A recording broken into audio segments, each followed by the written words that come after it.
This is Twit. Bandwidth for the new screensavers is provided by CacheFly at CacheFly.com. The new screensavers is brought to you by Braintree. Looking to set up payments for your business? Braintree gives your app or website a payment solution that accepts just about every payment method with one easy integration. Plus, Braintree will give you the first $50,000 in transactions fee-free. To learn more, visit BraintreePayments.com/NSS. And by Wealthfront. Wealthfront is a low-cost, automated investment service that is the most sophisticated way for you to invest your money, whether you've got millions or you're just starting out. Visit Wealthfront.com/NSS to sign up and get your free personalized investment portfolio. That's Wealthfront.com/NSS. And by Whole Home. Whole Home is more than just a smart thermostat. Together with your smartphone and a smart plug, you can monitor anything you can plug in. For an exclusive 30% limited time discount, visit wholehome.com/twit. The tech behind machine learning, the man who sells floppies, and Leo shows off his iPad Pro. Live from the Twit Brick House in beautiful downtown Petaluma, it's the new Screensavers!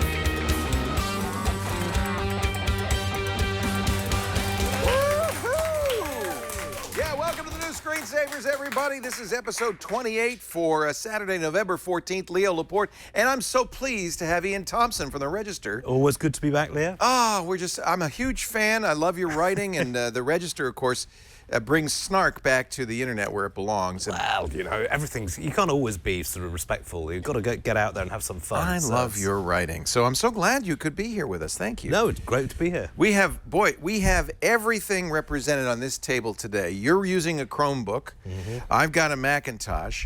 Here is a Surface Pro 3, last year's model. This is Alex Gumpel's Windows machine. The reason we dragged this out is to take a look at, wait, what do you think this is?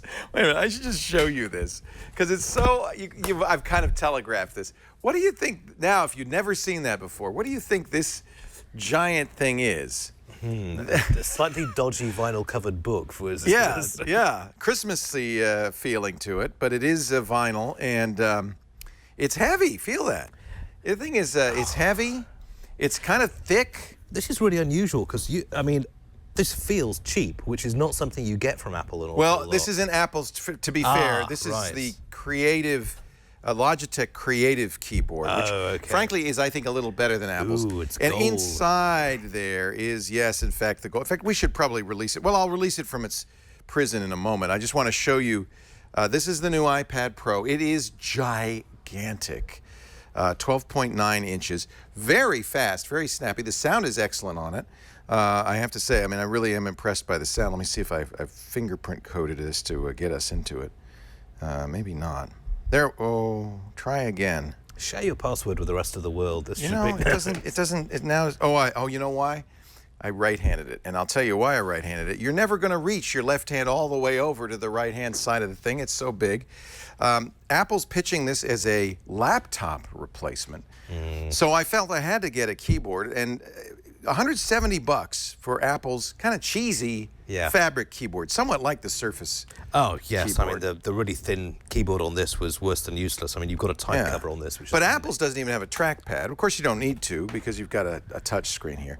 This one, though, was $20 less, and I thought a little bit better. First of all, it uses Apple's magnetic pin technology on the bottom of the iPad, so you don't have to ever charge it. It doesn't use a battery. Keys do light up, which I think is fantastic.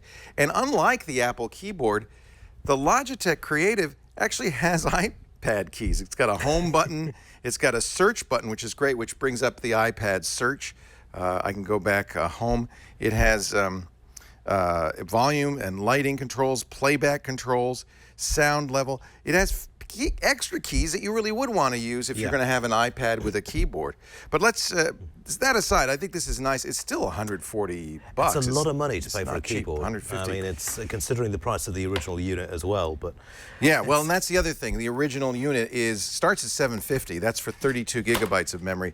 I think everybody's going to want to get 128 gigabytes. Although, if you think you can get by with 32, you're saving considerable amount of money. This is $949. I mean, yeah, the amount extra they charge for a little bit extra storage and not a lot else, I think, is one of the big margin increases that they managed to squeeze out of this. Oh, Apple's brilliant at margin, aren't they? I mean, I don't think anybody would deny that. However much you like Apple's products, they know how to make a profit, and that's one of the reasons they're the most valuable company in the world. There's the rub. Yep. Screen is gorgeous. I think you'll agree on that. It is good. Let me play some music too, because one thing that I really liked is the sound is surprisingly good. Now, normally, even on some high-end device like this, these speakers can't be very big. No. There are 4 of them, which is kind of strange, 2 on each short side, and that's so as you rotate it, the stereo sound is preserved, which I think is kind of intriguing. I do feel like the music sounds good. Let me. Because usually you've got a limit with a physical limitation that small, and you really run into sound quality problems. So I'm curious to hear how this is. Well, you're about to. Shall I play? Let's see. What do I have on here? That would be. Let me play. Death metal. You know what I have that came free with my iPad? U2's "Songs of Innocence." So I'll just. Get free on everyone's iPad. I'll just play that. But I think the sound quality is actually surprisingly good. I mean, it's. Yeah. It's. Yeah. You know. That is actually. You probably can't tell at home, but it has decent bass for the size of the speakers. It's certainly enough to get me into fuming rage if somebody did it on the bus. So yeah, that's what you want, right? Well, I think that's one of the things that this makes sense for, maybe watching TV or movies. So you'd want to have decent sound. And also they put the speakers on the side as well, so if you are sitting with it on your lap, you're not automatically blocking a downward facing Yeah, that's a speaker. good idea, isn't it? Yeah, very good, because some of the earlier tablets made that mistake and it just killed it.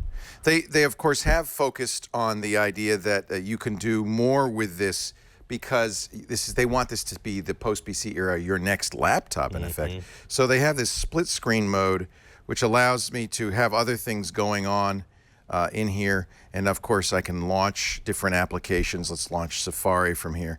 And even after I've launched it, I can stretch it. See, I don't know what I'm doing wrong, but in theory, you can split these screens in half. Maybe it's because you're using your offhand on it, but yeah. You know, I was able to do it at home. I can, of course, never do it on the air, ever. It's not a proper demo unless something goes wrong, Leo. It's just the way of it is. Just imagine, because it's 4:3 aspect ratio, when you do swipe out the other screen and you fill half the screen, you're getting 2 kind of normal sized pages. So it's side by side, but it feels a little bit retro, the idea that these screens aren't overlapping, but they're tiled. Is a little old-fashioned feeling, almost Windows 3.0 I was just feeling. thinking, you know, it's just like, oh, all those carefully sized windows that we used to build and then click in and click out. Gone. Yeah. The big question to me is why Apple doesn't have the Pencil ready. Yes. The Pencil is key to this experience, in my opinion, and it won't be out until December 7th. That just makes no sense whatsoever. If they've gone to all the effort to build this, it's going to be a flagship product for them. It's going to be very expensive, and yet they slip up on the Pencil. Something went wrong. We just don't know what went wrong. Adobe and others have released a whole bit. Let me just. I have to sign up for an Adobe ID to use this. Oh, lovely. Which is ridiculous. But Adobe and others have already released a whole slate of programs for drawing, for using the Pencil, for mixing music, for editing video. I think Lightroom is a good example of a program that works well with this, because you can look at. Oops, I didn't mean to do that. You can look at the pictures you've taken and do some quick editing or triage on those pictures on a very good-looking screen. I mean, I think it's good for something like that. I can't really judge it because I'm not an artist. Even if when the Pencil comes out, will I be able to draw? No, because I'm not an artist. If you're an artist, this might be a great thing. To think, though, that you can replace a laptop with this, to me, seems kind of wrong-headed.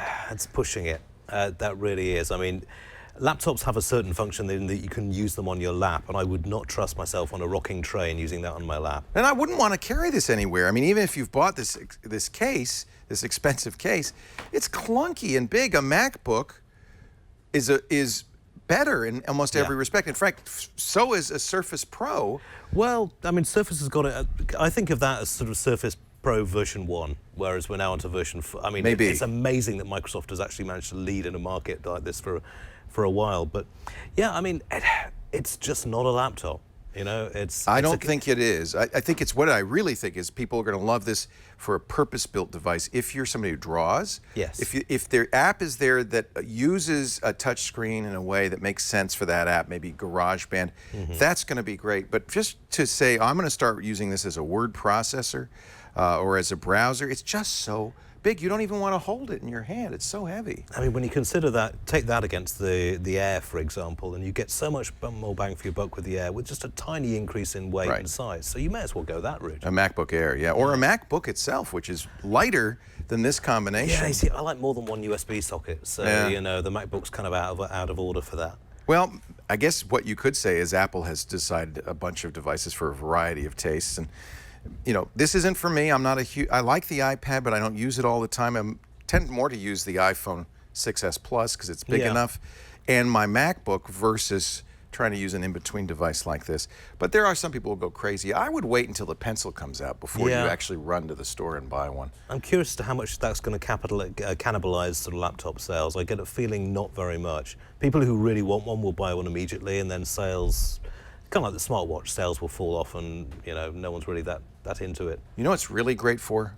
Goat Simulator.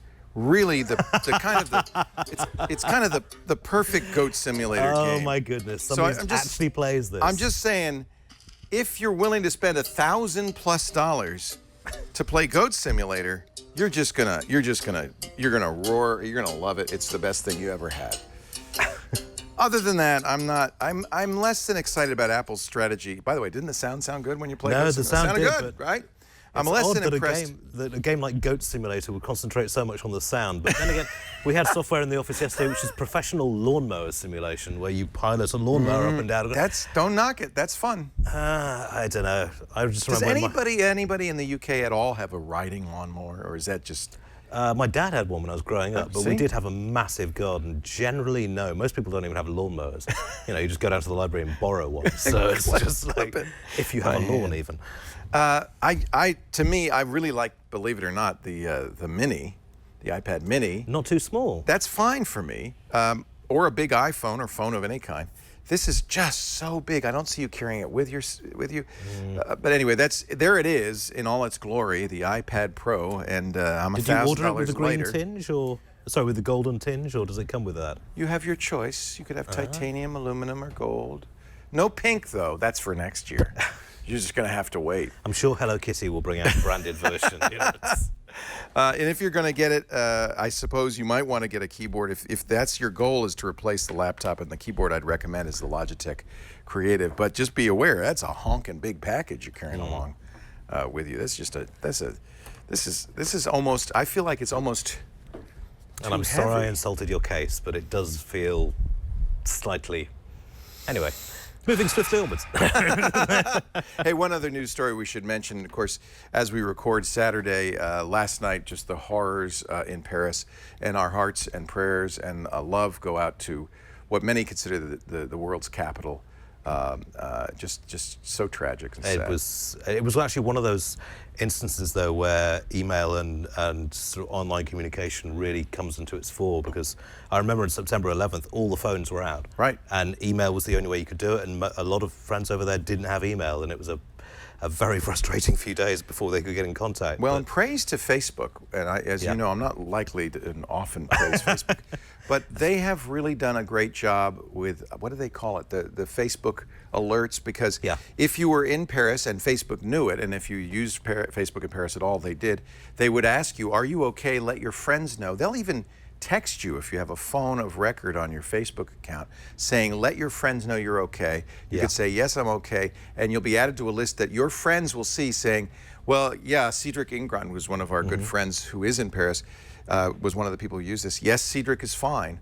And there's just a sense of relief. Yes. And I think that's a good system. Also for Twitter as well, because the hashtag Porte Ouvre, as in open door, started going around. So if you were stuck in Paris, you had nowhere that you felt safe to go, people would open their doors to you. Isn't that wonderful? Isn't that wonderful? Yeah. It made a very bad day a little bit better. Well, it's the one thing, and I remember very well on 9/11 this happened too. The one silver line in clouds like this is you see how most people respond with compassion and generosity, and it really often brings out the best in us when we see the worst in us. So at least we can be thankful for that. Indeed.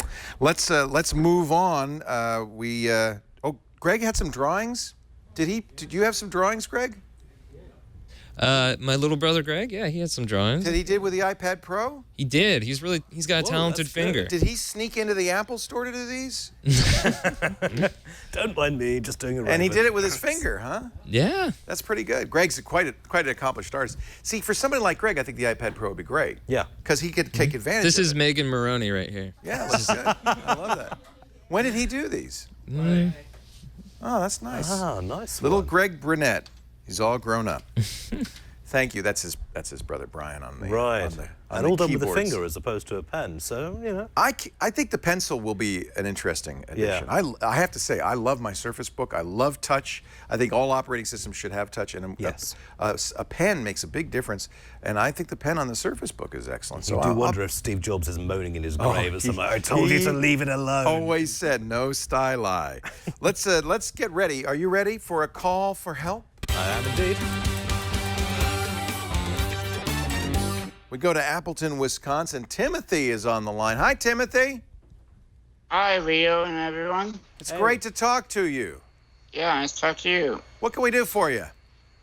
Well, with my disability, I have had to use voice dictation since 1989 to type. Now I use voice recognition built into Windows. I can correct words and errors hands-free. That's awesome. Yeah, and it has a feature called Mouse Grid where you can tell it where you want your mouse pointer, and then you can say click that or double click.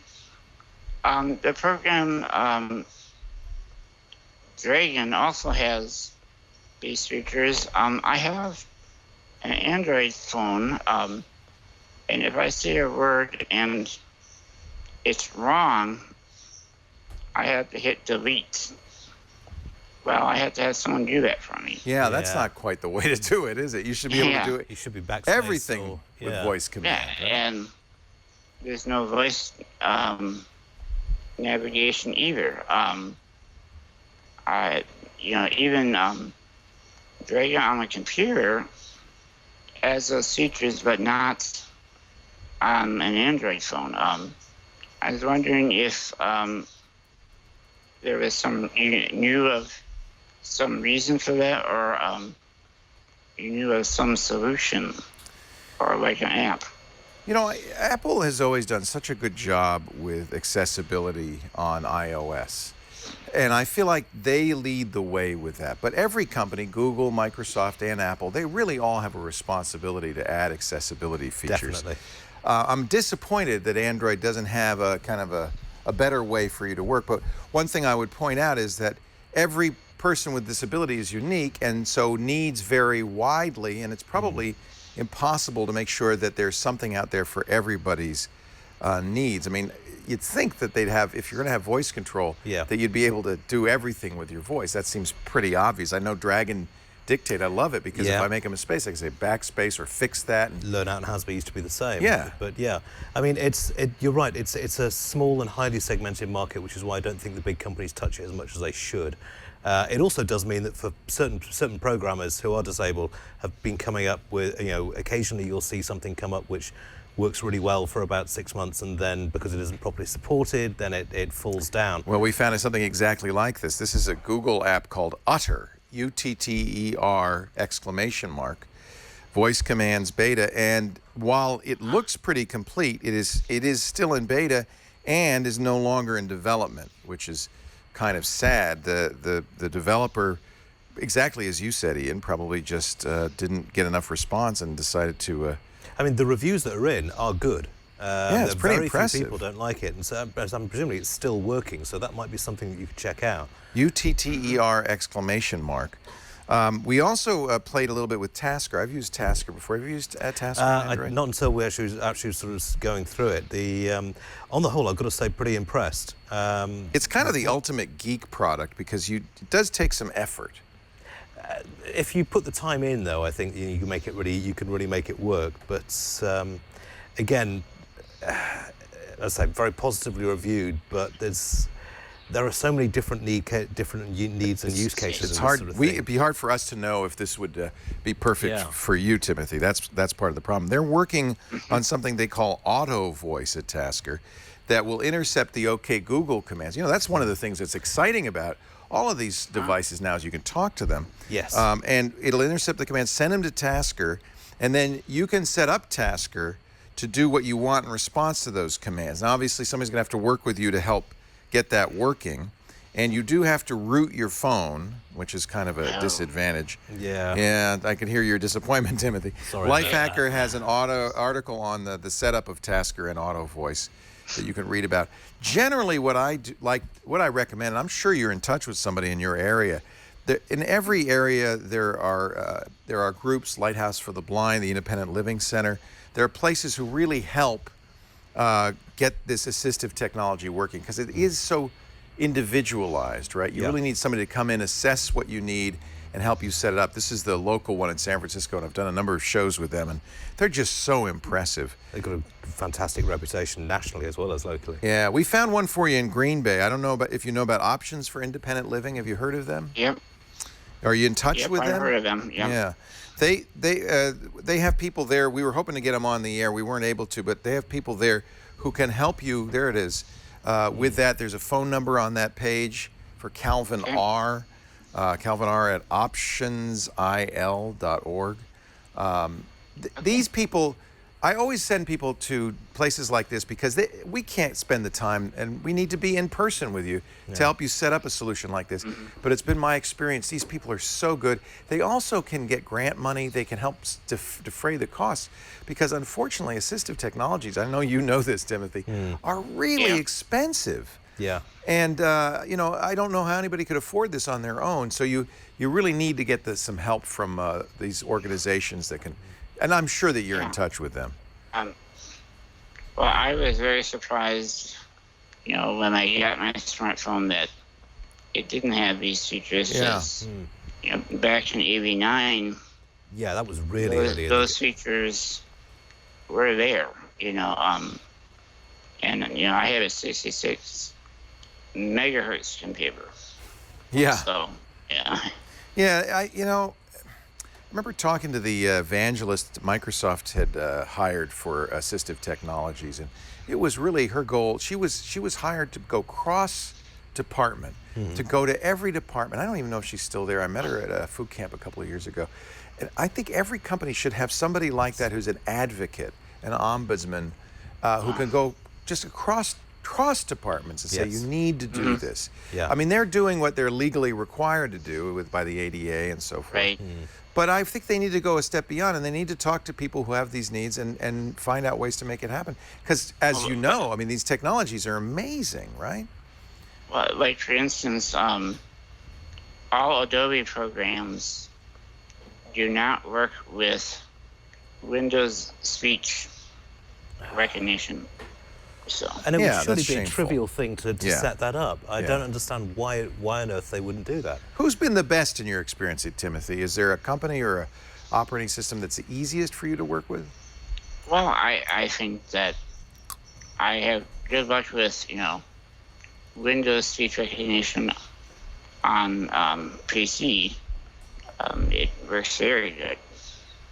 Well, that's good to know. Okay. And it's been my experience that Apple, I think, cares a lot about this. Yeah. And I did recently get an app with my Zen phone too that I can control the whole phone and type now. I just figured that out before the show.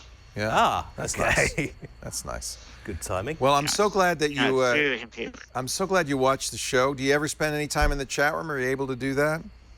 Not very often. We have. I was very disappointed when they canceled you guys the first time. Yeah. So we brought it back. It only took me 10 years. It only took me 10 years, but we brought it back. You think you were disappointed? How do you think I felt? Yeah, I'm happy now. Timothy, it's great to talk to you. Thank you for joining us. I appreciate it. Oh, thank you. Timothy, Appleton, Wisconsin. And you know what? I should probably not mention this. But as you know, when we first started doing this show, I shouldn't say anything. Lisa's going to come running out here and shut my mouth. We got a cease and desist. Oh, they turned my microphone off. Just messing with you. We got a cease and desist letter from a certain somebody. But we said it went ahead and said, well, we'll keep talking. Never heard from them again. So we thought, they've let the trademark on the screensavers lapse. Right. Maybe we should just trademark it. Well, I'm happy to say that after a 30-day notification period, nobody complained. So we now have the trademark. So fantastic, nicely done. We can now officially take that word out. No more new screensavers. We are the screensavers. So rare to hear a trademark good news story for Isn't it? Hey, coming up next week, Florence Ion's going to join us from All About Android and greenbot.com. That means we're going to have lots of Android questions. If you have an Android question, here's how you can be on the show. Need tech help? The new screensavers are here with answers. Email your tech questions to newscreensavers@twit.tv. We also trademarked call for help just in case. You never know. Our show today brought to you by Braintree. Oh my, I love Braintree. It makes mobile payments and even payments on your website as easy as can be. You trust me. I don't have to tell you this. If you're a coder, you don't want to code your payments solution by hand. You don't want to start from scratch. There's so many issues with the crypto, with the authentication, with just handling people's money. You want somebody doing this that really knows what they're doing, and Braintree makes it easy. Just a few lines of code in your mobile app, and you'll be accepting payments from all the big boys. Apple Pay, you bet. Android Pay, you bet. PayPal and Coinbase, yes, Bitcoin, you bet. Venmo, of course, credit cards too. Every way to pay, period. And if another way to pay comes along, Braintree just supports that too. In fact, when Android Pay came out last month, all you had to do was go to your Braintree control panel, check a box, and boom, your app had Android Pay too. You'll see fewer abandoned carts, you'll see more sales, you'll see happy customers with Braintree's best-in-class mobile checkout experience. And for you, it's awesome. Easy to integrate. In fact, if you don't have time, the Braintree Support Pros will do it for you. Yes, they will. It's a full-stack payment solution, supports every kind of payment. The integration is easy, superior fraud protection, great customer service for you, and fast payouts, too. In fact, we're going to make it even easier. Your first $50,000 in transactions are fee-free when you go to BraintreePayments.com/NSS. That's BraintreePayments.com/NSS. It almost makes me want to develop an app that asks for money. Yeah, I think there's a Nigerian guy who got there slightly ahead of you. But yes. Uber uses Braintree, and of course that's such a nice example because you don't. Do you remember paying? No, you just get out of the car. Yep. It just happens. Yes, and yes, I'll give that person a tip. Right. That's part of the success of it, right? Is that you don't have to even think about it. It just happens. I love it. All right. Moving right along, we're going to talk about the hardware. You know, actually, our next guest, I think. Yeah. Nicole works for a sister company to my own, and she's. That's fantastic. She's one of the best people I know when it comes to sort of big iron systems and how it works. She just wrote an article called "Why the Golden Age of Machine Learning is Just Beginning." Nicole Hemsoth will talk about machine learning, artificial intelligence, and more. But first, here's Scott Wilkinson. Remember him from last week with advice on how to get the best color out of your HD set. Hi, I'm Scott Wilkinson, host of Home Theater Geeks here on the Twit Network, and I have a tip for you. When you buy a TV, it'll probably come out of the box in what's called vivid mode. This is one of the picture modes, and it's meant to look very bright and almost eye-searing. And that's great for the showroom floor, but when you get it home, what you really want is for it to look natural. So the first step in that process is to go into the menu of the TV, and there'll be a menu called the picture menu. And there'll be a an item in that menu called the picture mode, possibly just mode. And it'll probably say something like vivid or maybe standard. None of those are as accurate as the mode called movie or cinema. Some manufacturers use different names. But you want to pick that mode that's either cinema or movie or something like that. That will give you the most natural colors that you can get and the right brightness for a home environment as opposed to a store environment. And as I say, that's the first step. The second step is to adjust the picture controls, the user controls, which are called contrast, brightness, color, tint, and sharpness, using a disc such as Disney Wow, World of Wonder, or possibly Spears and Munsell HD Benchmark, or the Digital Video Essentials HD Basics disc. You can also get a program for free on avsforum.com that will let you set those controls as well. It's called AVS HD 709. So you search for that on avsforum.com. You'll be able to download it and use that to set those picture controls. Finally, if you want to get the last little bit, every ounce of performance out of that TV, call a professional calibrator to come in and calibrate the TV. That will give it the best chance to do the absolute best it possibly can. But just picking the movie mode or the cinema mode gets you a long way there and is sure to provide a better viewing experience than what it came out of the box. Thank you, Scott Wilkinson. Home Theater Geeks is when is it, Thursday? Every Thursday on the network. All you have to do is go to twit.tv/HTG. You want to air blast out your MacBook? With any laptop, if you've got a cat or two, then it's worth just air blasting out the laptop once a year. Otherwise, the fan starts to clog and you start getting the possible glitches. You probably don't know this. The first book that I ever wrote with Gina Smith, we were going to name it, How Do I Get the Dog Hair Out of the Disk Drive? Because we had this great tip about putting pantyhose over the vents in your PC case. I'm sorry, Ozzy, but it's the case. Then the publisher, I was mad because the publisher changed the name without asking us. If you've ever written a book, you know how this happens. No, I know exactly how that goes. I'm just mentally envisioning a burglar breaking into your house and finding a laptop with pantyhose wrapped around it and just thinking, you wouldn't steal that, would you? I'm getting out of here. This is not good. This is not good at all. It's also a burglar deterrent. They changed the name to 101 Computer Answers You Need to Know. Terrible. Especially since... Number 77 will blow your mind. Yeah.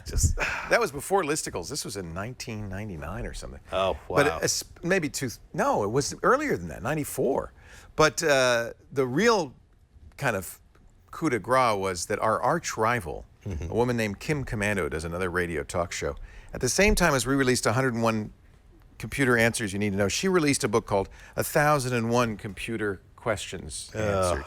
And I thought, who's going to buy 101 when you can buy 1001 and it's thicker? For the price of one. For the price of one. So the answer to your question, you want to know how to open this up, is you see these screws. It's actually very easy to open these up. Provided you've got the screwdriver that Apple designed to you be have really to awkward. have this magic pentalobe, I think it's a pentalobe screwdriver, but one of our sponsors has a kit with all the bits for this kind of thing called iFixit. And if you need to open it up... Great people. Aren't they great? Yeah. Just come over. I have an iFixit, and I'll lend you my pentalobe. No, I mean, every time we get a new bit of tech comes in, you go on there and check out and tear it apart. The teardown, yeah. I've got to say, one of the on the forum, someone has just said you should suck the air out, not blow it. Do not put a vacuum cleaner anywhere near the innards of your computer. You will fry the chip just like that. Loosen connections. Yeah, they're static for some reason. Yeah, right? Compressed air and blow. Never put a vacuum cleaner near your chips. There's a free tip from Ian Thomson of the Register.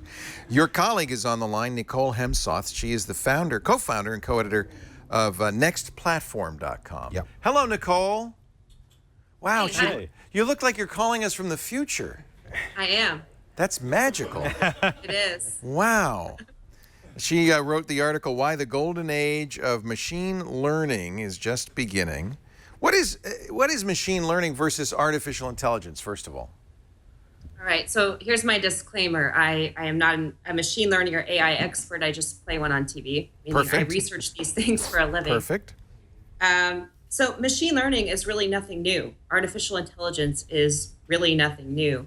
These things are just now finally getting a lot of play, though, because we're at this sort of end of the big data hype era where people are looking at, okay, we've got all the basic analytics down, some great frameworks and platforms to build on, hardware and software alike.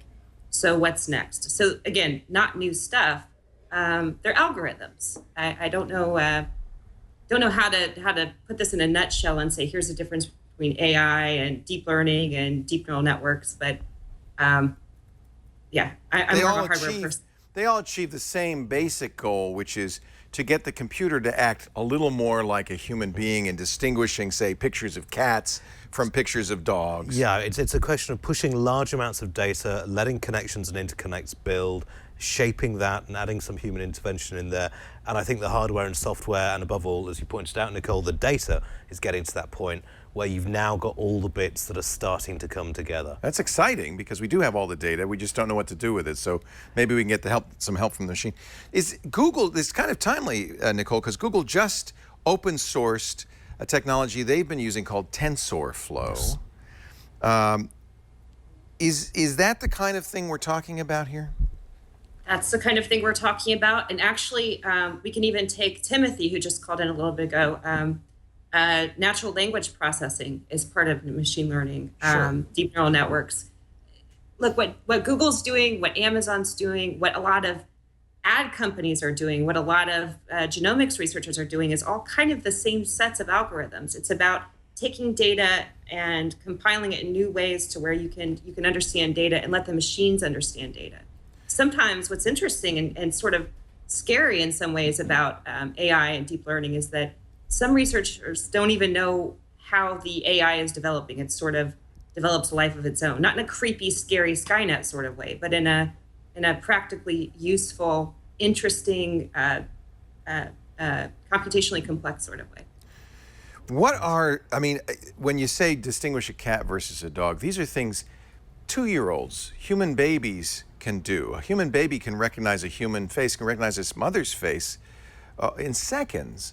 And that computers find very hard to do. The human brain, even in a 2-year-old, is pretty advanced in terms of computer hardware and in terms of the interconnects that it has in there. So there's a whole bunch of stuff in there where, it's all about teaching edges, teaching recognition, getting it wrong sometimes, getting it right. And as Nicole said, my understanding is, and maybe you can correct me on this, but there are, computers have designed circuits which perform very well, but no one's quite sure exactly why they're designed the way they are, which is both an encouraging and sort of slightly scary, as in why don't we understand it when the computer does scenario. Well, and that's kind of where my question is going, is how do we attack this problem? Do we try to make computers more like human brains, or do we find a different path? The traditional kind of von Neumann architecture is nothing like the human brain at all.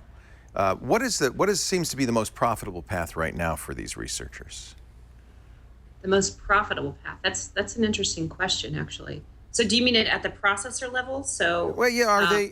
For instance, we interviewed the founder of Graffiti, who wrote an amazing book on intelligence and how the human mind works, and his company Numenta was initially, I think they've pivoted, but is initially trying to design processors that were massively parallel, much like the human brain. In other words, trying to duplicate what biology has come up with for solving this problem. But there are a lot of others who are saying that's going to be a fruitless path.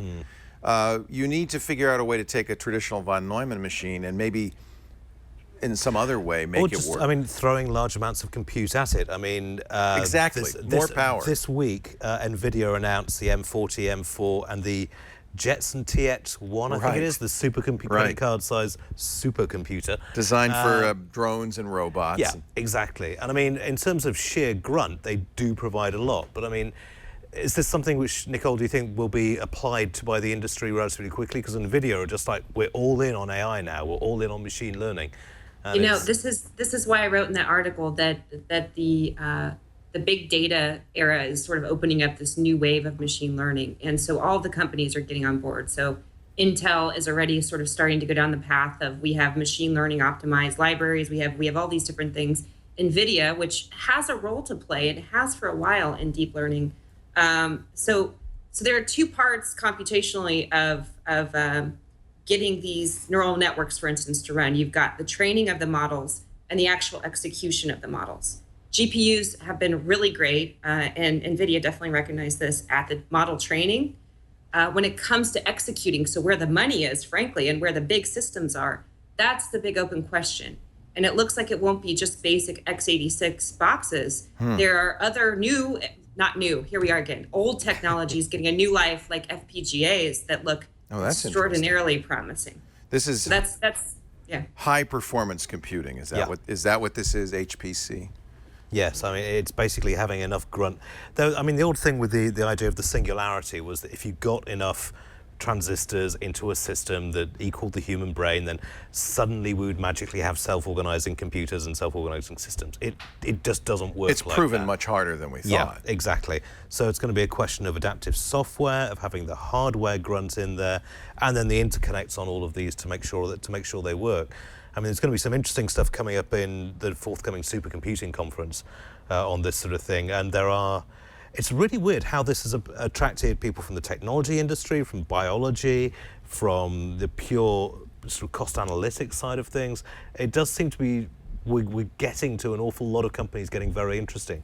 Microsoft open source machine learning APIs as well this week, so it's getting there. The data sets are there. I think the hardware is getting there. Now, this conference you're going to this week, Nicole, is for supercomputers. This is not for not desktop hardware we're talking here. Oh, no. Well, you know what? Depends on how much money you got, right? Can it run Crysis? Yes, it can. Oh, I bet. Beautifully, in fact. Will my Cray play Doom? Yeah, no, the supercomputing conference, if anyone can make it to Austin, even if you will never in your life own a supercomputer or work even for a company that can afford to buy one, it's cool because it is bleeding edge stuff. It's bleeding edge, not just hardware, but some of the coolest, largest scale applications on the planet, simulations that are absolutely mind blowing. And going back to the hardware thing, what we were just talking about with NVIDIA, GPUs are now part of a lot of the largest supercomputers on the planet that are rendering some of these huge simulations. FPGAs, I have a feeling, will be on that list. They're not yet. Intel's architecture obviously dominates this list, this top 500 list of supercomputers, the top 500 fastest machines. That gets announced twice a year. Intel-based systems. Yeah, I guess because it's cheap, right? Cheap and plentiful. And also Intel does target the supercomputing. They do. They want to be in all the top systems. It's a huge marketing tool for them. What are some of the, Nicole, what are some of the first applications we're going to see this power used in? So supercomputing power used in? Yeah.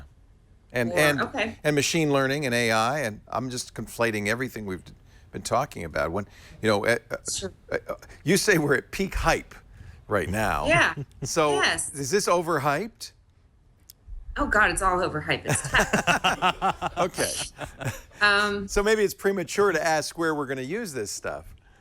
I would actually say that let's start where things are underhyped and what we just mentioned.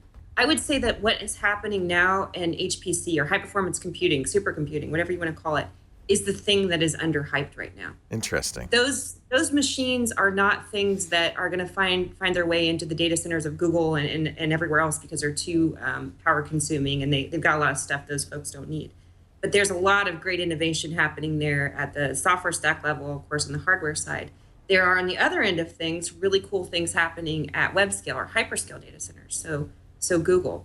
The hype is coming not necessarily from one or the other area. I'd say HPC is underhyped, but from, I would say, the analytics industry, the software industry, that's all trying to be the first to get all of the big companies to start running complex applications on some of the new hardware that's coming out. And so we heard all this stuff about big data for years and years. I see this machine learning and AI wave as being sort of the next big overhyped thing. There's some truth to what's happening, and there is machine learning and AI happening, but it's getting harder and harder to pick apart who's actually doing what you could really call AI or machine learning. It's it's our job to sort out I don't think I can say that word. We The need to hear BS. some pomposity, yes. Well, it's interesting when you mention these players because I'm wondering, is this being driven by the hardware industry who's just looking for new applications, new markets to sell into, or is it being driven by a need? Are companies saying, hey, we've got all this data, we got to figure out what the heck to do with it? I think, to be honest, there's an awful lot of dangling in front of companies. You've got all these big data repositories, and We can imagine we solve could this. build a system Yeah. which will allow you to target and analyze and order. Think about all the things, wonderful things you could do with this, and nobody's actually got to that. It's kind of like It's all imagination. And it's very like the little mice real deciding to tie a reality. bell around the cat's neck, but no one's actually worked out how to do it without getting killed. You know, it's just. You agree, Nicole? I do agree with that. I think that there are problems that companies don't even know they have yet as far as data goes. Right. I think that there are companies out there that are just on the edge of exploring what's still possible with deep neural networks, with AI, with machine learning. What's really weird is that a lot of the most innovative, cutting edge stuff outside of supercomputing that's happening in this space is happening in, guess what, ad delivery. Yeah, That stuff ad is tech. actually, I feel a little cheesy covering that stuff when we try to stick to the high end, No, you gotta follow supercomputing the money. application. That's the rub. But that is really where a lot of the cool real-time streaming, Spark-based hardware and software stories are emerging. So depressing. It is. It kind of is. It's so depressing. Sort of. But not surprising because marketing data is big data. Well, Using that marketing data to make more money is certainly, a powerful motivation. Yeah. And I what forget- better application to take all this brain power than to get me to buy another car? Yeah. Right. But there are other areas too, though. I will say, again, going back to the cheesiness of some of these use cases, real-time image recognition. So, Yeah. Facebook knows exactly who's in your photo. We're Google getting better knows- at that, right? We're getting very good at that, in fact. We're getting good at that. And the development on those algorithms that are doing that and the hardware and software innovation there, that will power, I think, some of the meatier, more, less addy Well, I think sort of technologies, right? Speaking of ads, I see ads for IBM's Watson now all the time. Yeah. Like somehow IBM, just because it was great at chess, doesn't mean it can do anything else. But it's somehow they've turned it to cooking things and they've turned it to solving medical problems. Is that just marketing hype, or is Watson? What is Watson? Is it a computer in the basement? Is it a technology? Does it even exist? They're trying to sell it now as a cloud service. It's so, very you confusing can go to into me. it, but And this feels a lot like hype, and much less like something that is valuable. And I mean, reasonable. Watson was born from hype as part of Big Blue, where they staged these chess matches, Right. which were not, they were speed limit, they were time limited. You and I are so avid that's chess when- players, and I have to say, when the computer finally beat a human, there was a lot of thinking that that's it for chess. Why would you play a game that a machine can always beat you at? And I think we're not good enough that we can't beat the best No. machines. Those machines are pretty good. Yeah, but maybe you see- maybe Karpov and Kasparov can beat them, but we can't beat them. So Yeah. they're good enough, and it doesn't stop us from playing chess. Nope. In fact, it's more fun. No, I mean, we have cars that can park themselves, and there Yeah. are still people who enjoy getting wanna that drive. parallel park just right. The article, Why the Golden Age of Machine Learning is Just Beginning, is in the Next Platform at nextplatform.com. No article. Nicole Hemsoth. And do take a look at her coverage, because I know you're going to Austin next week, and there'll be lots from the supercomputing conference. There will down be. there. We are gonna be a- expecting a fun show. And I'm going to plug it real quick and say something interesting to people that maybe don't follow supercomputing. Like I said earlier, every year there's the listing of the top 500 supercomputers that comes out. And, if you don't have any context, it's sort of like, okay, well, that's cool. And you kind of look and see which countries are developing.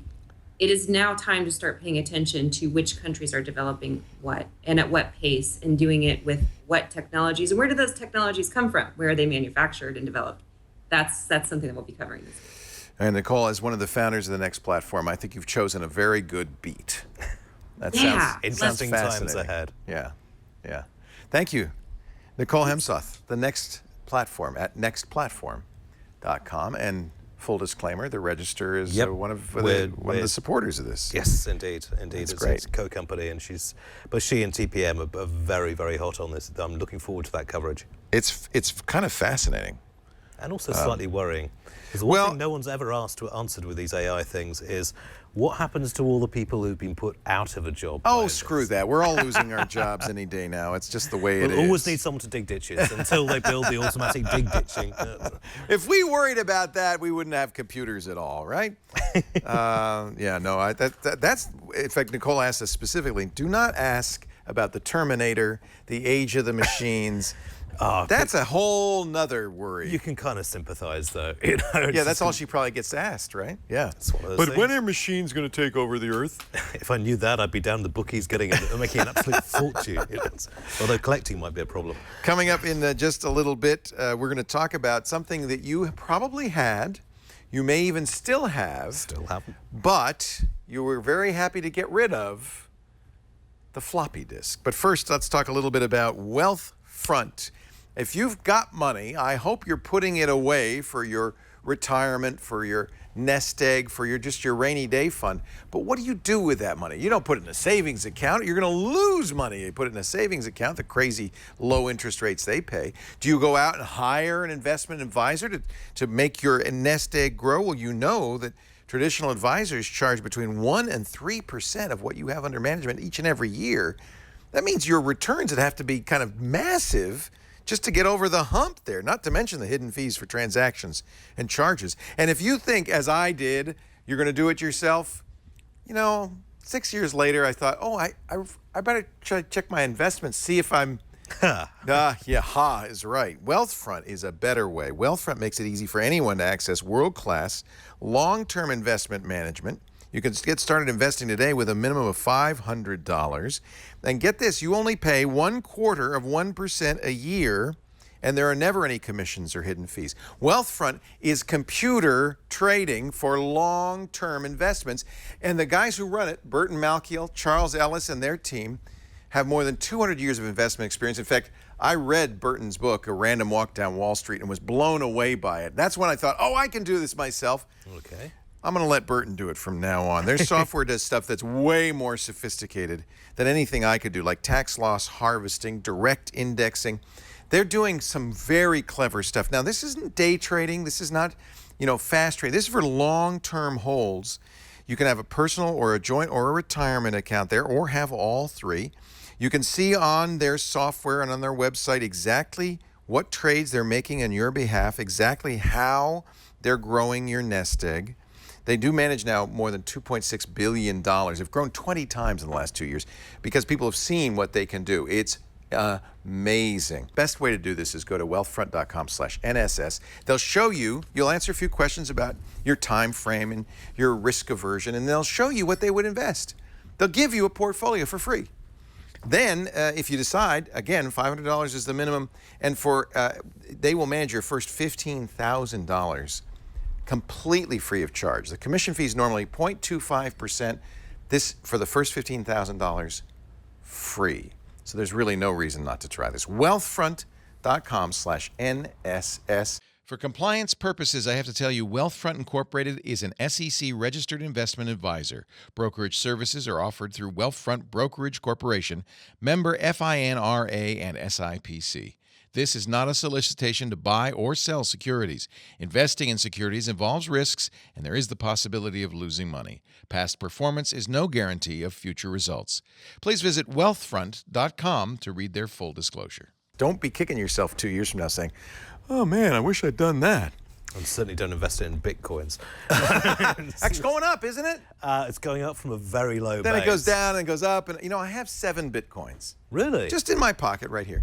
And I should have sold them when it was like $1,500. Yeah, when it approached the price of an ounce of gold, then you were just like, this is just insane. But that's the problem with investment. It's not whether to buy, it's timing. Yeah. When do you get in? When do you get out? And I didn't invest in Bitcoin. I was given... People donate Bitcoin, which is very nice. Oh, excellent. Yeah, and I figure, whatever. We'll see what's going to happen long term. So, let's talk floppies in just a second. But before we do, Father Robert has found a new way to edit your videos. Take a look. let's face it, we live in a visual world. It's all about content. It's all about video. Now, maybe you've got the video skills, maybe you've got the photo skills, but you don't have the patience or the editing skills to turn it into a finished product, which is why we're here at VidMob. VidMob is going to help you crowdsource your video projects. I'm speaking with Alex, who's going to explain how it works. So I've got assets. I want to turn it into a finished video. Show me how I would do that with VidMob. Sure, there is no easier way to take those assets and turn them into something beautiful than with VidMob. So what we have here is an app. I will create a project on the VidMob app, and as soon as I do that, I can go in, select the raw assets that I've shot, which I don't know what to do with. I can go into my cloud account and take other assets as well. Next. Now, if I have people I want to share that project with, someone, my wife might have videos that I want to add in there, or coworkers in my company, I can add it through that. Skip that, give a category. We're making a business commercial here. I say I need it done in 2 days, agree to terms, find an editor. So now what happens is it starts going out, seeing real editors, real people who are trained professionals. I can see their portfolio, read reviews from past customers.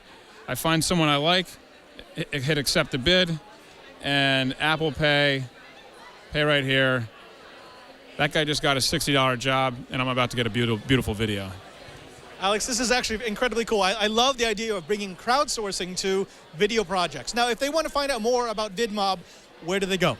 They go to vidmob.com. There's a whole lot of information there. If you're an editor, you can sign up and get ready to get a lot of work. If you're a consumer, the app should be out in about 2 weeks in the App Store. I'm Father Robert Bowser here at the Holiday Spectacular. Hey, and editors, VidMob, your Uber has arrived. Who needs editors anymore? Just outsource it all. Remember these? Do you remember? Oh, yes. Do you remember the ad? Don't copy that floppy. Do you remember that? Let's take a look. Don't copy that floppy. What? Wait a minute. Who the heck are you anyway? What are you doing on our computer? I'm your MC, double dab, DP, that's the disc protector for you and the posse, that's the artist, writers, designers, and programmers. This makes the FBI images for warnings games look and like... grammar. Let you learn. Don't copy that floppy. That must have worked. That campaign really worked. Oh, yeah, I'm sure. Yeah. Cut piracy down to an absolute Look at all the minute. floppies we have here. Tom Persky is joining us. Believe it or not, there's a website, floppydisk.com. Look at behind him, all the floppies. Tom, welcome to the new Screensavers. Thanks a lot. I can't believe that. Wait a minute, you even have, it looks like the 5¼ inch discs behind you. Oh, sure. We have 5¼ we have 8-inch. You know, you have really 8 dynamic inch? show. Oh, yeah, of course. Who still uses the Kodak those, for 8-inch? sake? You know, Nicole was coming to you from the future. I'm here from the past. No kidding. Who? I remember in 1988, I think, or 89, going to work for a radio station that was still using an old PDB computer to make their playlists, and the whole software was running on 8-inch floppies. Those really were floppy. Yeah. And I couldn't bear it. Every time I started doing the software, it would go chunk. Finally, I destroyed the floppy, and I said, I don't know what happened. But the computer broke. But the truth of the matter is that was high technology in that day. That was the apex of technology. But you're not just into nostalgia. There are people who still use this stuff. Exactly right. Who?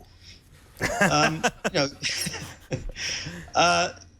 are a bunch of different groups of people who continue to use floppies. There are the hobbyists that you might think of automatically. Sure. People who want to continue to play Atari games and things like that. But if you kind of go back and think that this was the apex of technology, that for a couple of decades, this was the highest and best way to get information in and out of machines. Those machines, a lot of them are industrial machines, not just computers. Avionics, embroidery machines, right. ATMs, other kinds of machines where you got the information in and out. And those machines were built to last 50 years, and they're still out there, and they still require floppy disks. Now, you're not making new floppy disks. That's correct. Nobody is, right? That's correct. So how how do you ensure that these floppy disks still work? Don't they wear out? Well, we really haven't seen any problems with the floppies going bad. Really? The biggest problem we've had with bad floppies were the ones that were really made at the end of the manufacturing runs. Yeah. When these disks were made in the millions and billions, they were made in great factories with great materials, and I have not seen any degradation of it at all. The ones that are problems are the ones that are recently made. Okay, I've got to say, I was from the age where floppies were floppy. And then we got these stiffies, and then now I heard... I don't think they called them stiffies. Well, I know, but I heard a very... I'm sure this can't be true, but apparently somebody had one of these in their home, and his kid went, "Wow, you 3D printed the save icon." And he was like, okay, right. Different age. But it is a save icon, so it has persisted. And I admire you for actually keeping all these together, because you're right. I mean, I was a bit disconcerted when you said avionics was in some way involved with this, because, you know, if you don't really want disk error reading drive A when you're coming into land at O'Hare or something, but I should imagine there's still uses for them. I mean, which is the more, presumably the smaller, the stiffies are more popular than the floppies? The classic 3.5-inch disc is the most popular disc. We use it all the time. And if you think about it, for literally decades, people have been saving important information on these disks, and that information is still there. Hopefully you've recovered it. Hopefully you've gotten all your information off your floppy disks, but there still are millions of floppy disks out there with first drafts of novels. Yeah, that's true. Dissertations and address books and all kinds of things that people want to get that data off, and they're buying external USB drives for the 3.5-inch disks, or they're sending the disks to us. We're pulling the data off and sending it to them. Ah, now see, this I could use. I actually have floppies lying around with software I wrote 20 years ago, and I have no idea how to pull it off. So what are your techniques for getting data off of old floppies? Well, I'd like to tell you that they're super high tech, but the truth of the matter is we have some Windows 98 machines. Got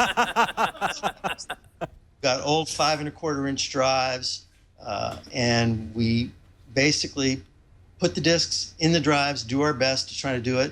Sometimes we do file recovery, but it really depends on what the customer needs. How interesting. You don't put them in the freezer or anything like that.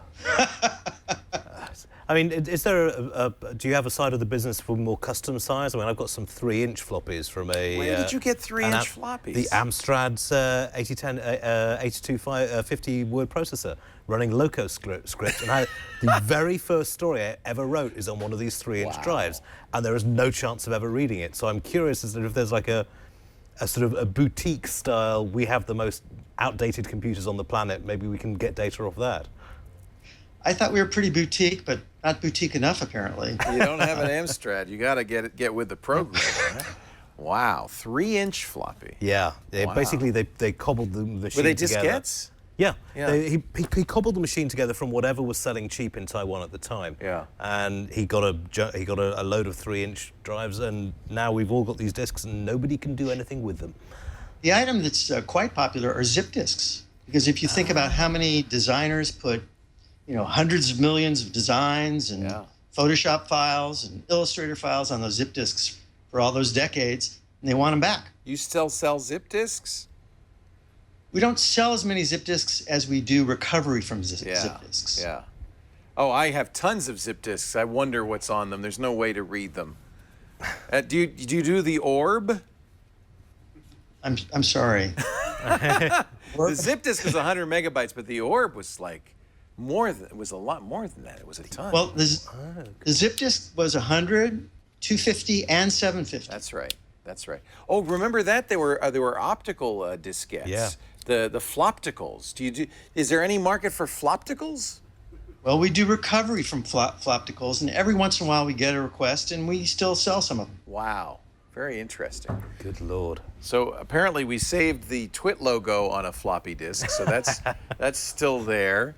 Look at all these floppies. We have quite a museum here If you ever need any old floppies, we can just steam these old Atari ST labels right off. Red Storm Rising for the Atari on this. Like, part of me just wants at the end of the show just like, I'm just going to borrow that and take this out. You need the computer. Unfortunately so.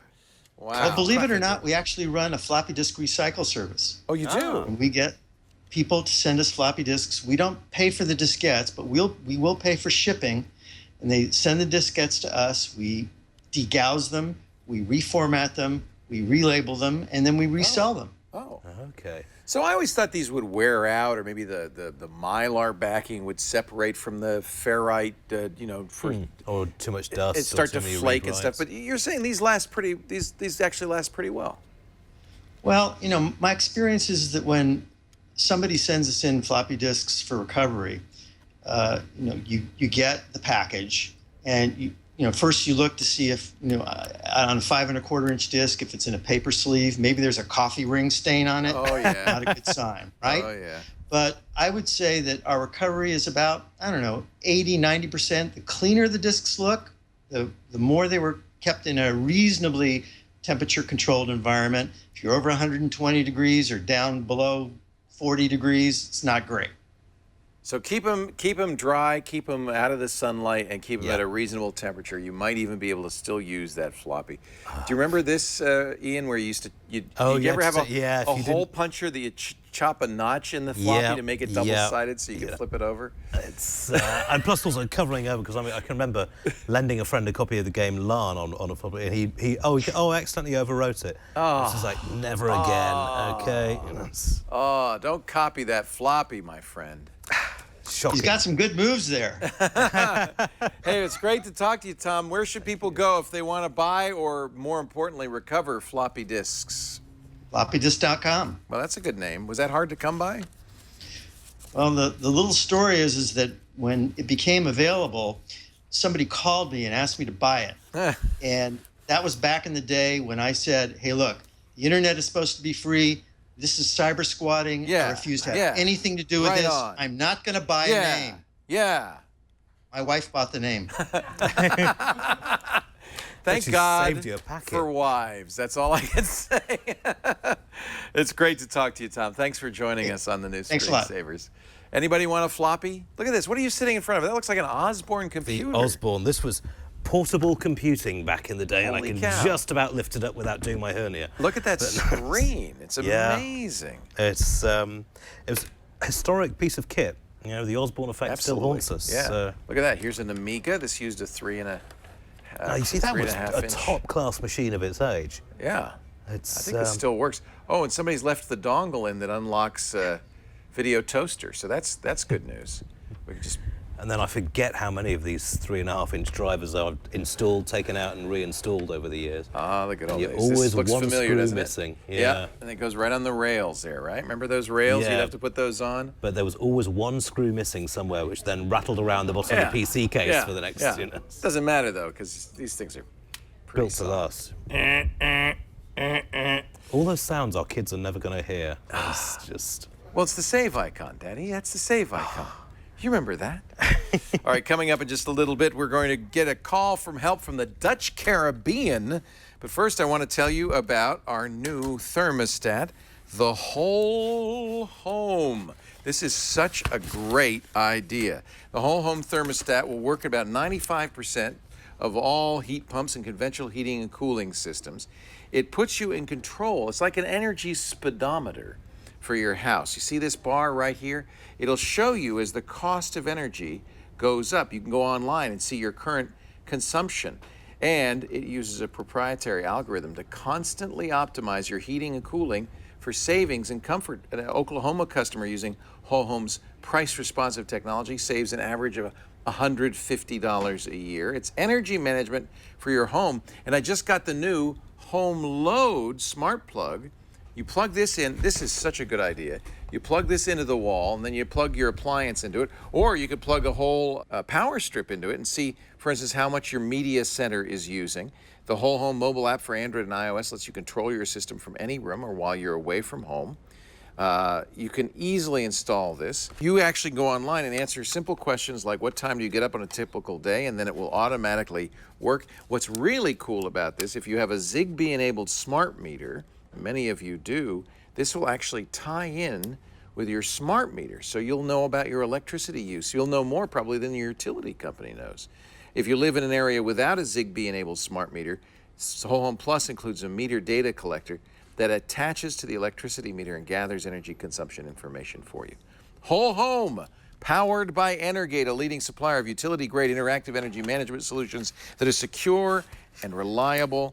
This has only been available to utilities until now. They've decided they want to get into the consumer market, and they wanted to reach out to you first because they know you are smart technology users. Save energy and money with Whole Home. Start seeing your energy use in real time today. Control your heating and cooling. Monitor any appliance from your home using that great home load. I love this. Go to wholehome.com/twit. Get your code and receive an exclusive 30% limited time discount. But you have to go to wholehome, HOLHOM.com/twit. And we thank Whole Home for their support of the new Screensavers. It's time for a call for help. It says it's Kai from the bottom of the sea. No, I'm sorry, the bottom in Saba, Dutch Caribbean. Hi, Kai. Hey, hi, hi, Leo and friends. How long have you been living in the Dutch Caribbean, you lucky dog? I'm not living there for too long. I live in the Caribbean for over 25 years now. Oh, that's nice. I enjoy the weather here, yes. Are you a ham or a podcaster? Because you've got a Heil PR40. You must be one or the other. I'm a novice, to be honest. A novice? That's all right. a good kit for a novice. We had a bit of a luck, I have to say, because we were fortunate that we actually won in the Dutch postcode lottery. And they provided with some funds to do some communication. And that's great. Well, how remote an area is the bottom? The bottom is actually not at the bottom. It's about 300 meters high. You can still down and get to the sea, which is, of course, at sea level. And then we have Windward side, which is about 450 meters. I don't know how much that is in feet. But we actually don't really live at the bottom. But it's a tiny town. Our island is 5 square miles. We have about 1,500 inhabitants here. That's it. 400 medical students. But a great little island, no crime. Wait a minute. You have 1,500 inhabitants and a third of them are medical students. Yeah, so about that. Yeah. Good grief. Well, you're well looked after, I'm certain. But, it's just... If you're going to get sick in the bottom, I think. Yeah. I mean, that didn't come out Also, right. if you live in the Caribbean, where do you go for your holiday? Yeah, we are a real secret tip here. I don't think, because we don't have any beaches. We are at the volcanic island, which was used as a backdrop for the first King Kong movie, they say. So it's a little mystical. We have a cloud forest, and it's more for diving, for hardcore divers, and for people who like to hike the rainforest or cloud forest. It looks incredible. So what brought you to the Saba? To Saba? I'm a marine park manager by trade. I'm managing marine parks since over 20 years now. And Saba has been one of the best in the region, at least, maybe even in the world. And I had a chance to get over here, and I really, really enjoy my job here. I bet you do. Yeah, I can quite imagine that's an enjoyable job to have, yes. So we've been asking you all the questions. What can we do to help you?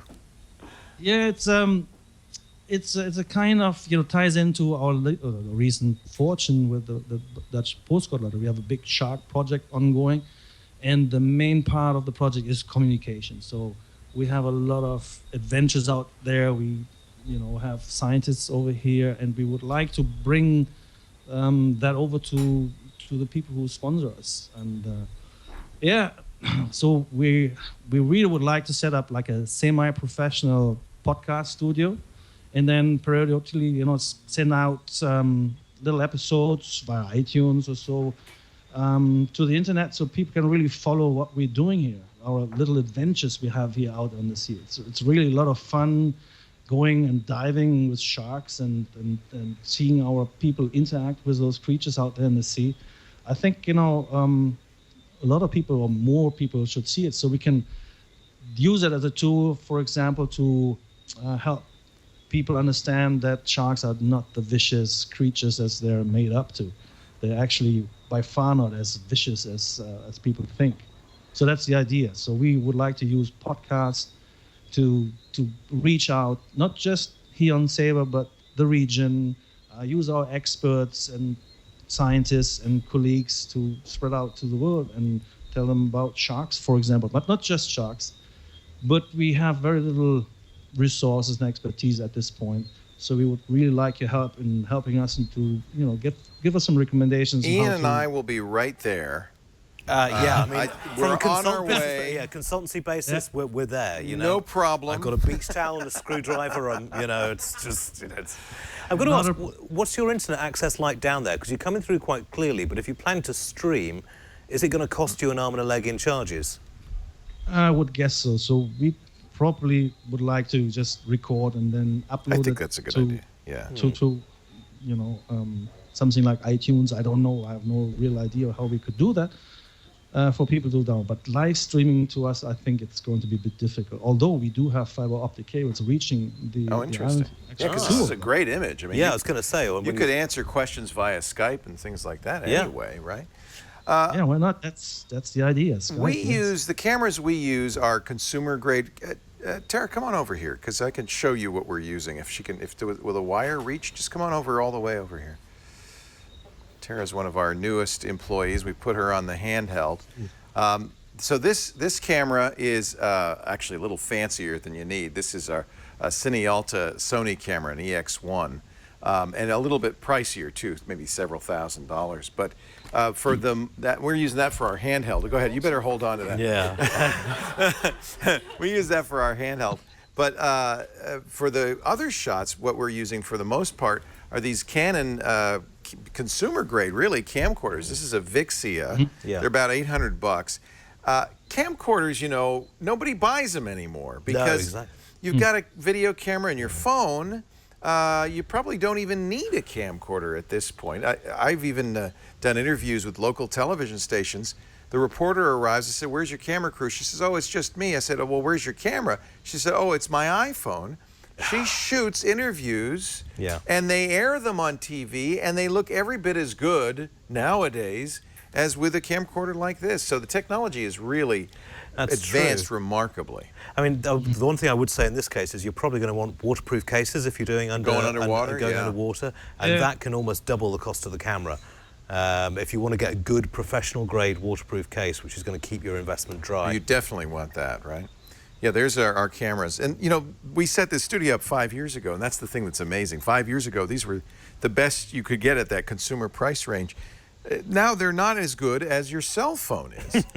So, waterproof housing for sure. But I think you can also take advantage of the fact that almost everybody you're working with will probably have a very decent camcorder in their smartphone, and you could get them to shoot little things. Oddly enough, to me, the most important thing is not the video, but the audio. I'm really thrilled to see that you have a great microphone. And the reason I say that is the video can be choppy, can be weak, but if the audio's fine, you could put up with it. Turn that around, have great video and bad audio, and that's untenable. So you really want to make sure that the audio is as good as it can be. The video can be just camcorder video. So I recommend, there are a number of, Shure is starting to make a number of really good mics that will work with your smartphone. I have something called the Shure MV88. The category is, Shure is calling it the Motive category because the idea is these are digital microphones that are as portable as your mobile device. This gives you great stereo sound. Yeah, I know, isn't that fun? That's a really old-fashioned one. Great stereo sound. They have lavalier lapel mics. The one I recommend is the MV88, which will go right into an iPhone via the Lightning port. You could also use an iPad. You could shoot video, get great audio just from that microphone. Stereo audio, by the way. It has noise reduction and things like that, wind reduction. You're not going to take that one underwater. No. But I mean, I was curious when you Skype called in, because I got a whole bunch of notes about don't skimp on the microphones. That's what that the microphone. It's worth spending a little bit extra and get a pop filter. And then already, look at this. I know, and you've just got to process up just there. It's like right, scrub that then. Okay. I have to admit, I checked the Wikipedia, so I looked a little bit of the brick house setup. So yeah, you can see everything we do, but God, I wouldn't recommend that. That was crazy. We spent more than $1 million building this studio. Yeah. And you know, and that was because 5 years ago you had to. Yes. What's amazing is how fast this is accelerated, and now you have in your pocket all sorts of things. You know, you've seen me play with the Ricoh. This is kind of a oddball choice, but I think that there are some cases where you could use it. Theta S camera. This is a 360-degree camera that would allow you to shoot 360-degree immersive video. Now, the thing is small enough that you could probably put it in a Ziploc bag and take it down with you. And what that would allow people to do, you could put this up on YouTube. They could use Google Cardboard to actually be in the water with you and the sharks. YouTube is allowing those videos to go up now. So yeah, YouTube and Facebook both post those kinds of videos with a very little effort on your part. And so now I wouldn't use this necessarily all the time. What I would think about is not so much a podcast, although that's a great thing, but really you want a YouTube channel, I think. In this day and age. Vimeo or YouTube, yeah. Yeah, YouTube's where the users are, aren't they? I love Vimeo. I know, I love them too. That's why I always put a mention in. But think of where the users are. They're on YouTube. I could see an incredible, youtube.com/Saba and a series of videos, some of them immersive, 360 underwater videos. Yep. Some of them biologists and marine biologists talking about stuff and you can on the splice land. in Skype conversations or Google Hangouts or any of the group meetings thing where you get experts in to talk, and also overlay that over the footage so that as you're going through, right, okay, that's a great tipped shark, Exactly. and You've got all the tools already probably to do this. You don't need to do a lot. The other thing I would suggest is make them short. Our shows are really long, way too long, and nobody watches a whole show, a 2-hour show on YouTube. But what they do is they do searches, and so if there's it's very important how you name it. You name it something people might be likely to search for. Yes. Swimming with sharks, I would search for that. Hey, I'd watch that. I'd watch that. And you have a lot of short videos. You divide it up. Is this your video, or are we just showing random video? Because this is. Oh, this is at Sabre. That is gorgeous. Oh, my So goodness. you're already doing this, dude. Where can we find your stuff? No. It's still a gorgeous place to dive from. I want to go to Saba and help you do this right now. We're going to set this whole thing up for you. So I think you have more capability than you realize. Again, audio is important. Underwater, that Ricoh in a Ziploc bag would give you an amazing experience of actually being underwater. Do short videos. Don't worry so much about a podcast, an iTunes podcast. Yeah. Especially if you're doing video. I think YouTube is the place to be for this. Yeah, I think so. I mean, actually, audio podcasts have a very specific market, but video, and again, must reiterate, keep it short, because most people are going to be watching this on a mobile phone. So they're going to want to watch their data plan. They want to get a taste of it that way. So limit the length, certainly. But it looks like you've got some fantastic footage to take. It looks gorgeous down there. Oh, is that pretty? Wow. That's just. And if you see a small pilot fish called Nemo, no. Kai, it's great. It's great to talk to you. Do you have a website yet? Is somewhere we can go? Yes, of course. It's saberpark.org. That's our website. And all right. We also have a YouTube channel, but we haven't been able to post that much yet because. Okay. So SABAP. SABAPARK. Saberpark.org is the website. Yep. And yeah, I mean, of course, you have to have the website because that's where people will, when they search on Google, find you. And don't bother paying the bandwidth for video. Just embed YouTube video on your podcast. I mean, on your website. That's going to give you an opportunity to, really see some amazing stuff. Boy, that looks like fun. I want you to do this. This is what the internet was invented for, right? Exactly. Yeah. Getting people. I mean, plus the more people are educated about it, the more we're going to have this senseless killing of sharks stopped. So. Yeah. You know, win-win for everyone. There you go. Anytime. You're most welcome here. And just watch. Don't spend. The other thing is, don't do what I did. I spent way too much money. And what you do when you do that, you're putting a marker in the sand saying, the year 2010. That's the technology I want to use.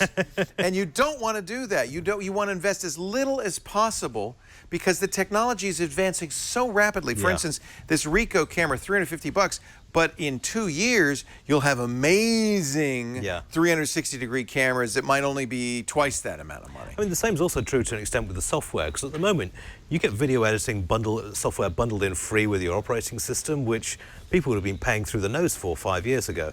So if you're going to start off small, just use free or inexpensive packages. Yeah, use iMovie. Yeah. It's fine. So there's no need to sort of invest in sort of some of the really high-end premium pinnacle stuff.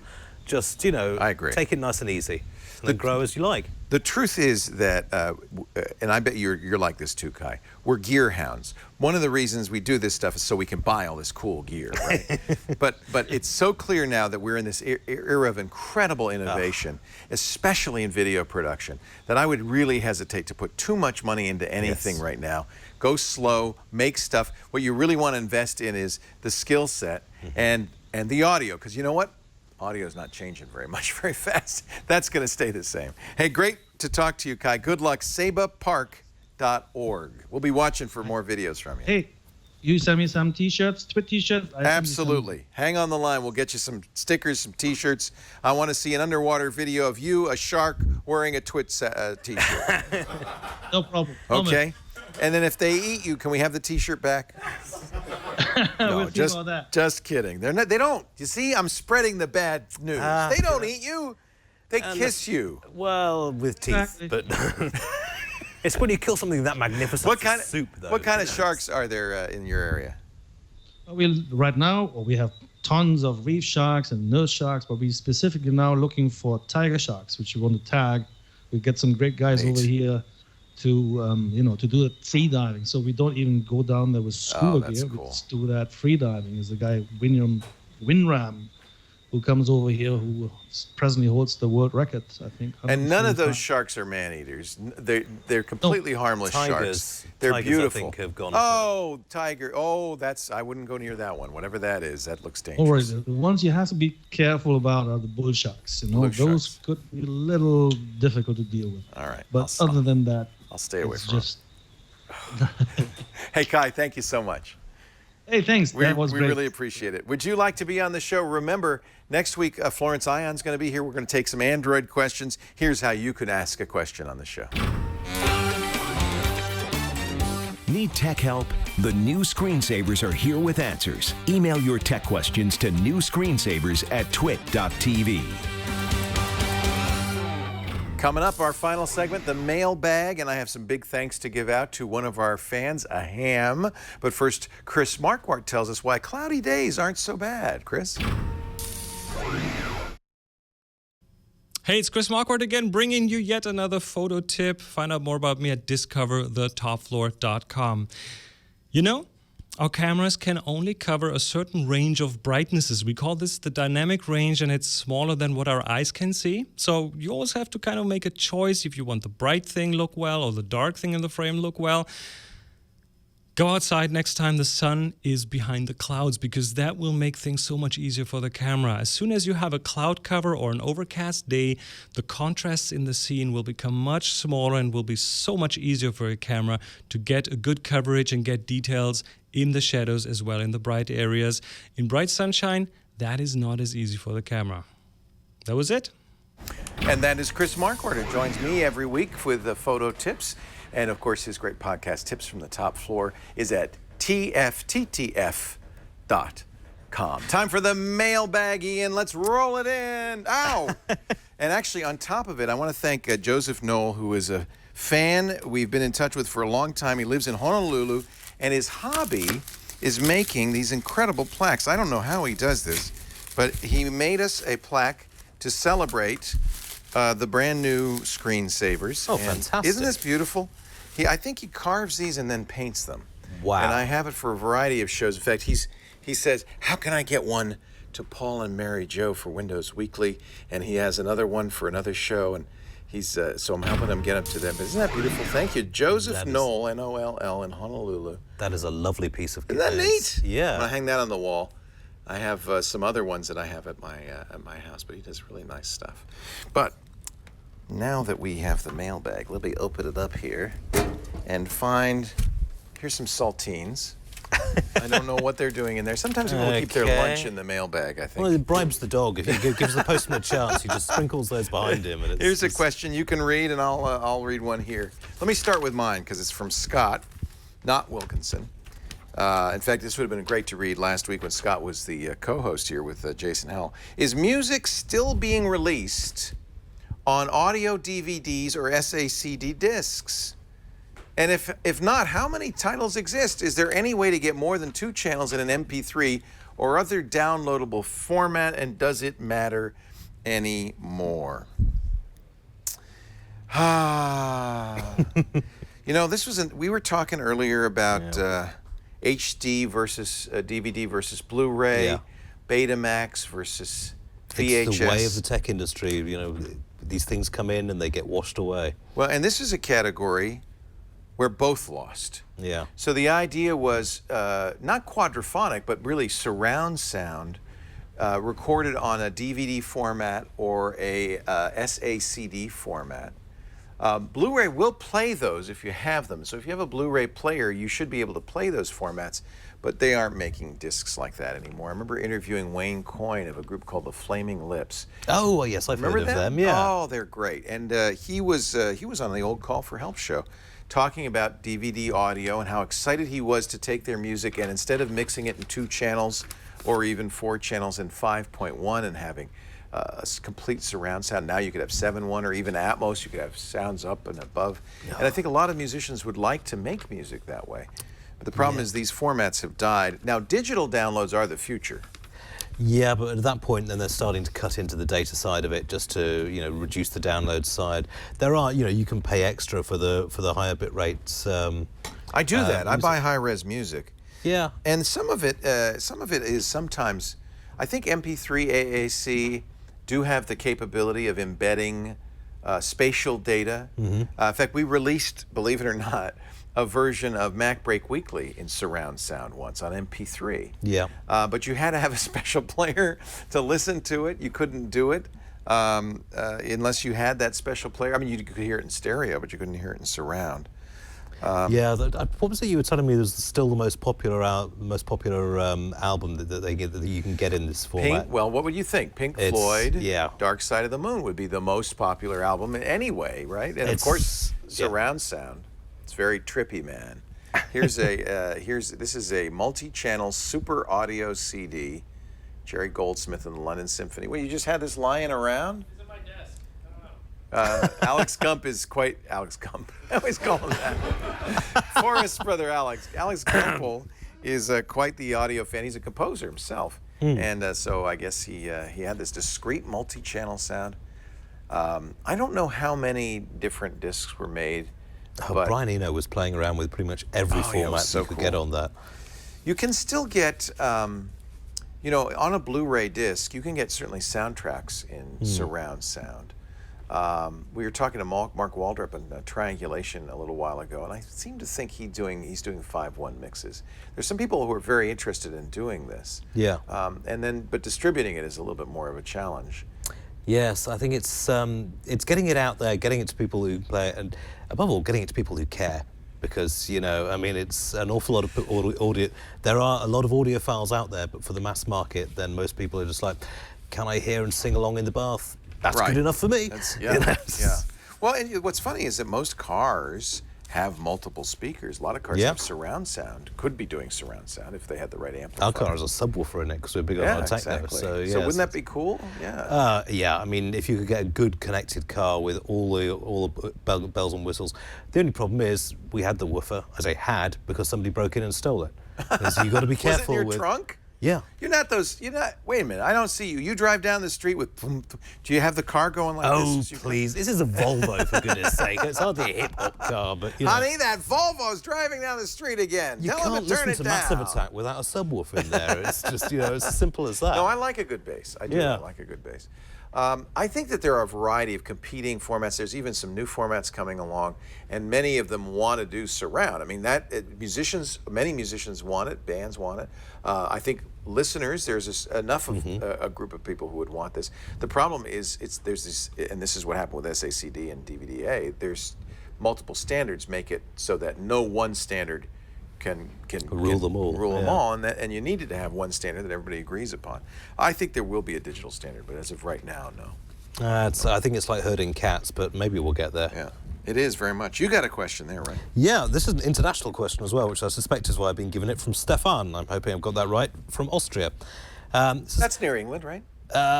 In the same way that Texas is near Alaska, yes. Yeah, very similar. It's actually probably a bit closer than that. But my old TV is about to die. I was already able to decide what size the new TV I should have, which is about 40 inches will be enough. It's not a very big living room where I want to place my TV. And so I read online the size of 40-inch, it is ridiculous to take a 4K model because no one can tell the difference from full HD on the screen size. Is this true? Well, we've answered that one. And should I go for the 4K 40-inch model to stay technically competitive for the next 5 to 7 years, or am I totally okay with a full HD display? I've never asked you this. Where do you come down on the 4K? I don't even have a TV, to be honest. The wrong guy. I watch everything online on a laptop or using a projector. On the 4K thing, I personally, having been brought up in, very low-res TV, I look at it and I think, I mean, I was tempted to tell this guy, get a sort of even below HD TV, stick an HD sticker on it and see if anybody spots the difference. I think you make a good point, actually. I mean, it's just 4K and now 8K screens coming up. Yeah. There are some things I don't want to see in that much close-up detail. So, I think some moderation on this one. But the future-proofing idea is a good one. But I think, honestly, you could save yourself an awful lot of money and just hold off on the 4K for the moment. 2 weeks ago, we had a makeup artist on who's done every film, The Walking Dead. He did all the Tarantino films. He said he hates 4K. Yeah. And I think there is a group in Hollywood that prefers to shoot on film, that prefers 24 frames a second. They don't want these new hyper-real technologies because it's hyper-real. They want a movie to look like a movie. And I think that this is kind of like the vinyl movement, the going back to film photography movement. There are people who have kind of a nostalgia for the old film look. And it does look more like a movie to me.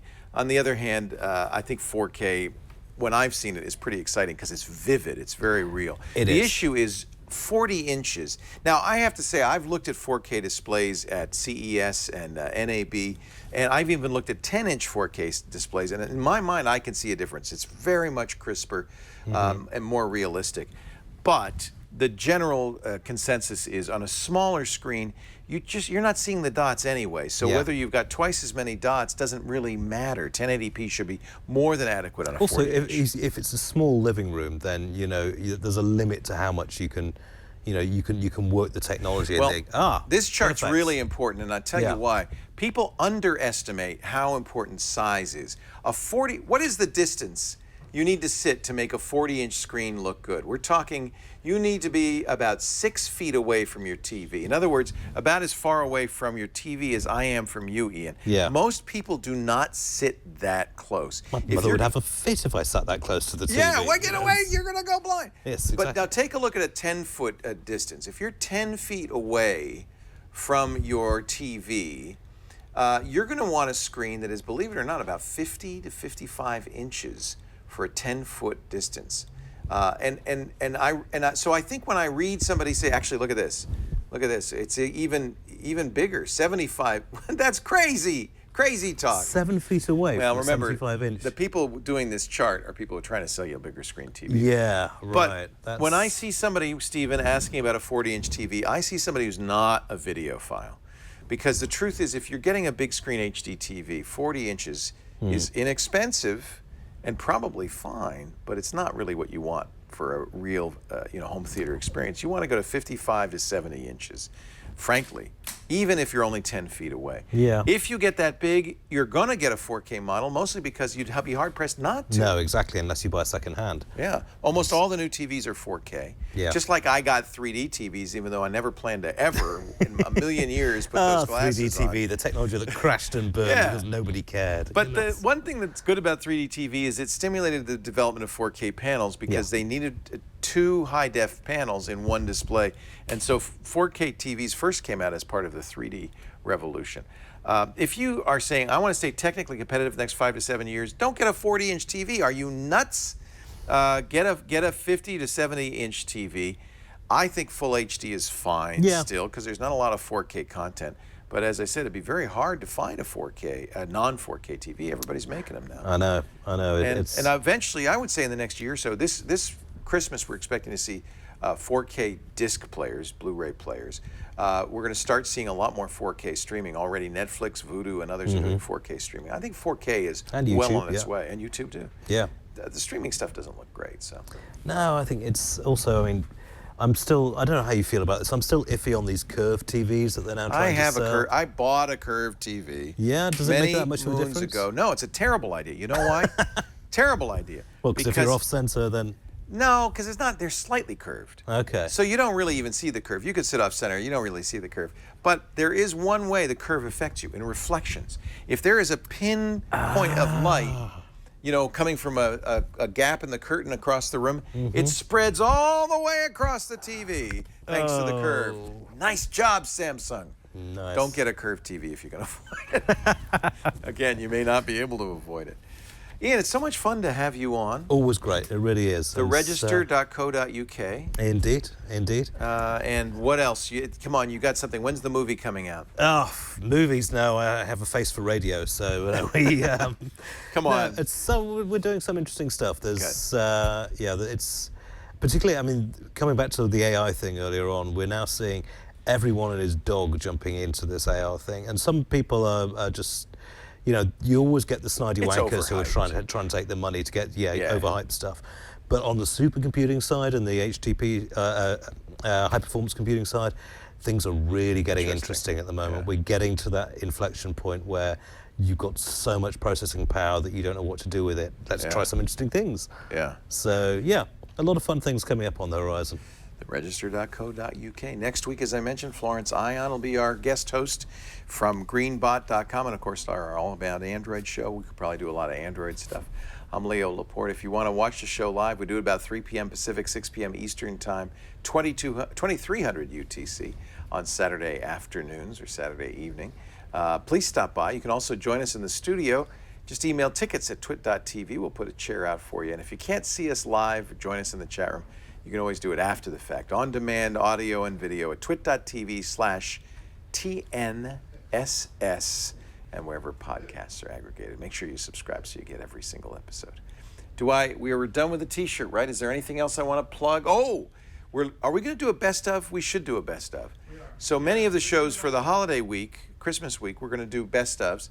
And we invite you to go to twit.tv/best of. And just give us whatever information you can about a moment or a bit or a segment that you really enjoyed. I can think of a few from this show. It'll help us put those best ofs together. Our producers work very hard and editors work very hard to make those. But anything you can do to help would be much appreciated.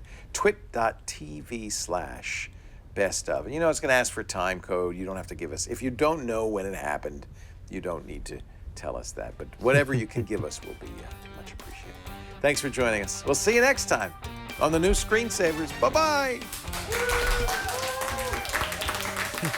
Run, Kara, run. Run.